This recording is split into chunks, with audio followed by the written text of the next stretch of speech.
अभी चूँकि हम मुसलमान हैं, मैं कुरानिक पर्सपेक्टिव देना चाहूँगा ऑडियंस को कि देखें, शैतान ने 4 अल्लाह को प्रोमिसेस किए थे, सूरह निसा वर्स 119। उनका कॉन्टेक्स्ट ये है कि एक इग्नोरेंस, कि मैं इग्नोरेंस फैलाऊँगा इनमें, ठीक है। दूसरी बात ये, I will instil desires in them, फहाशी, उरियानी, इमोरालिटी, डिज़ायर्स। तीसरा ये कि सुपरस्टिशियस बिलीव्स की तरफ ले जाऊंगा। चौथा है कि मैं क्रिएशन चेंज करूंगा, इनसे कहूंगा अल्लाह की क्रिएशन चेंज करें। अब ये चारों चीज़ें आप सामने रखें, ये कोई कॉन्स्पिरेसी नहीं है, आपको नज़र आ जाएगा ये चारों चीज़ें इस वक्त पीक पर हैं। इग्नोरेंस प्रिवेल करे मिस इन्फॉर्मेशन की वजह से, जैसे अहमद भाई ने फेक न्यूज़ के ऊपर बहुत फेक न्यूज़, मिस इन्फॉर्मेशन, लोगों को दीने हक से दूर किया जा रहा है मिस इन्फॉर्मेशन की बेसिस पे।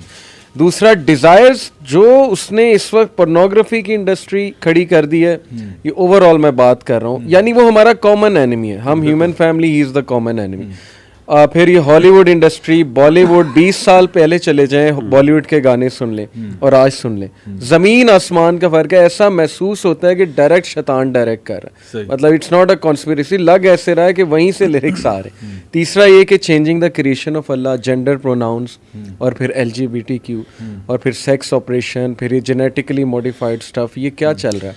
और चौथी चीज़ आपके सामने सुपरस्टिशियस बिलीफ्स, अजीबोगरीब बिलीफ। वज़य्यन लहुम शैतानु अअमालहुम ना, कि शैतान उनके बुरे अमाल को उनके लिए खूबसूरत बना देगा, बिल्कुल। और फला युगय्यिरुन्न खल्क़ल्लाह, वो अल्लाह ताला की तख्लीक को उनके लिए बदल देगा।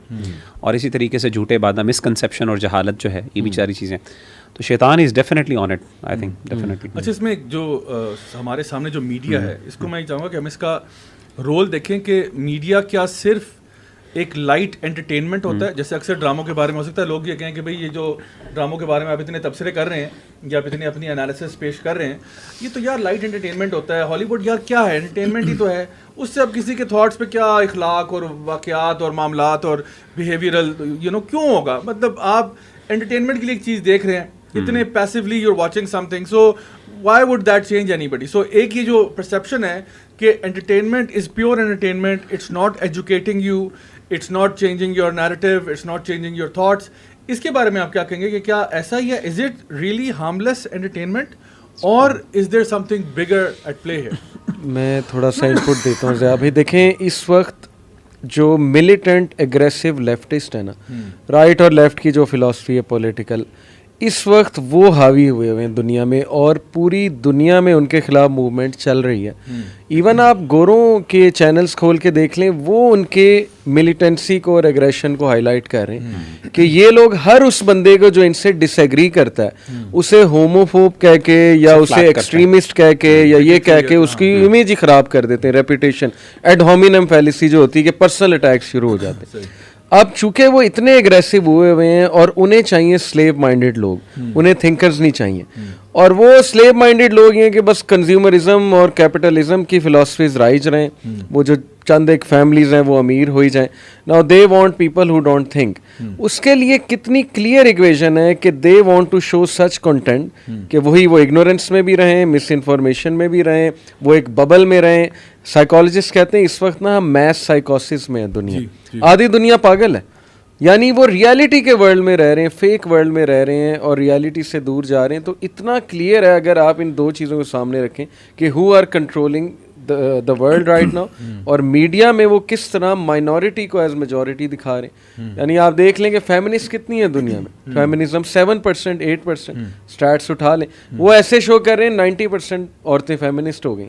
इसी तरह LGBTQ कितने हैं, क्या उनका नैरेटिव कितना हावी है, वो ऐसे दिखा रहे हैं कि पूरी दुनिया में जो है वो ये छा गया। तो और अगर आप उससे डिफर करते हैं, then you become the guilty party, you become homophobe, bigoted, misogynist वगैरह वगैरह। वो लेबल थ्रो करने में तो बहुत आगे है ना। Exactly. So I think to encourage healthy debate and discussion, सारे पॉइंट्स ऑफ व्यूज़ का सामने आना बड़ा ज़रूरी है। अदरवाइज ये जो आप बता रहे हैं, बात सही कह रहे हैं कि वो एक ही नैरेटिव है, एक ही टाइप की आपको लगता है फॉर्मूला फिल्म्स बन रही हैं, फॉर्मूला ड्रामे बन रहे हैं, उस मेन जो एक मेन स्ट्रीम नैरेटिव है उसके खिलाफ कोई चीज़ अगर आ जाए और मशहूर हो जाए, ये पॉसिबल नहीं है। हर रिसर्च तो बैन कर देते हैं साहब, हर किताब बैन हो जाती, जो LGBTQ के खिलाफ किताब है, रिसर्च है, बैन। जो डॉक्टर कह दे कि ये एक साइकोलॉजिकल मसला है, उसका वो कैरियर बर्बाद कर देते।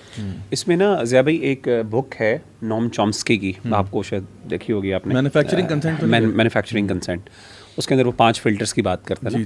और उसमें जो फोर्थ और फिफ्थ फिल्टर है ना, जिसमें फ्लैग की बात है, वो एग्जैक्टली यही कॉन्सेप्ट है कि जब मीडिया एक नैरेटिव बना लेता है, या उसके पीछे जो एलीट बैठी है जिसको मीडिया एलीट कहता है, वो मीडिया एलीट जो है वो जब एक नैरेटिव को प्रोटेक्ट या प्रिजर्व करना चाहते हैं, तो एनी जर्नलिस्ट इवन और any person who brings an alternative narrative या किसी तरीके से उसको किया जाता है, उसको वो फ्लैग करते हैं, डिस्ट्रैक्शन क्रिएट करते हैं, उसके खिलाफ जो है वो चीज़ें आ जाती हैं, बहुत से उसकी जो है ना चीज़ें, यानी उनके खिलाफ बहुत ज़्यादा कंट्रोवर्सीज उसके खिलाफ कर दी जाती हैं।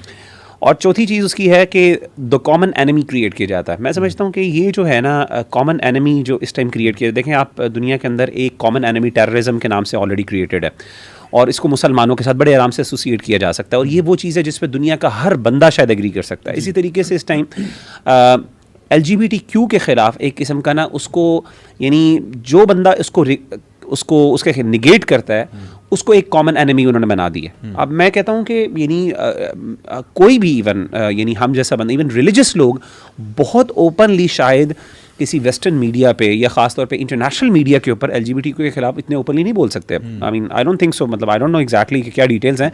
इवन ये जो लोग हैं जो राइटिस्ट हैं, इवन यानी ऑल्ट राइट के लोग हैं, वो भी जब बात करते हैं तो यानी वो भी बहुत ज़्यादा अपोलोजेटिक यानी स्टांस लेके इस पर बात करते हैं, और वो भी फिर इस पर आ जाते हैं कि जेंडर प्रोनाउंस वगैरह कौन से यूज़ करने चाहिए, इस पर हमारी डिबेट है, चलें हम राइट वी रिस्पेक्ट, और ये क्योंकि इतनी चीज़ प्रिवेल कर गई। हालांकि रियलिटी के अंदर ये लोग कितने हैं, आई मीन मुझे लगता है किसी भी मुआशरे के अंदर ये लोग बहुत कम होते हैं, but they appear to be like dominating the media. Exactly.